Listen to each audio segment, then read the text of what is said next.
आजकल एक लॉबी है जो हिंदुस्तान के धराशायी होते हुए इंफ्रास्ट्रक्चर पर चिंता करने के बजाय न्यूयॉर्क में बाढ़ आ गई इस पर ज्यादा चर्चा करना चाहती है।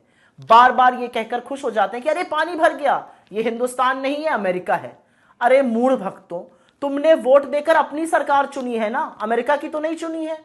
तुम टैक्स भरते हो जिससे कि हिंदुस्तान का इंफ्रास्ट्रक्चर बने, यहां का विकास हो, और उसके साथ असल में क्या हो रहा है वो भी तो देख लो एक बार। तो जब उद्घाटन से पहले सड़कें धंस जाती हैं, या पहली बारिश में एयरपोर्ट की छत और दीवार ढह जाएगी, या उद्घाटन करते ही पुल टूटकर बिखर जाएंगे, जब सड़कों पर स्विमिंग पूल बन जाएंगे, बड़े बड़े गड्ढे बन जाएंगे, और जब इस सबके चलते लोग घायल होंगे या मर जाएंगे, तो अमेरिका की बाढ़ देखकर उछलोगे या पूछोगे कि इतनी घटिया क्वालिटी की चीजें बन क्यों रही हैं? ये सीमेंट गारे से बनी चीजें रुई के फाहे और दफ्ती के टुकड़ों की तरह क्यों गली जा रही हैं?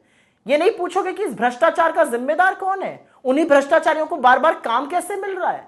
पूछने वाली बातें ये हैं। यहां आपकी मेहनत की गाढ़ी कमाई स्वाहा हो रही है, और आप अमेरिका में बारिश जो हो रही है उससे ही संतुष्ट हैं, उसी का हो हल्ला मचा रहे हैं।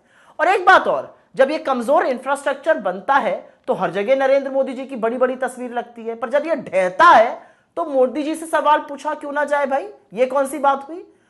वैसे इस देश में 70 सालों का जो ब्यौरा और हिसाब मांगते हैं, उनके लिए एक और पते की बात है।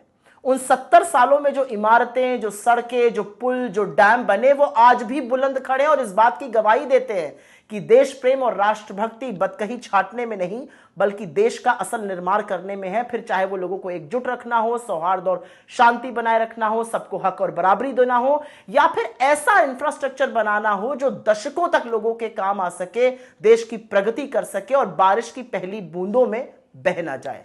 तो अमेरिका की चिंता करना छोड़ दीजिए, थोड़ा सोच विचार अपने देश के बारे में करिए।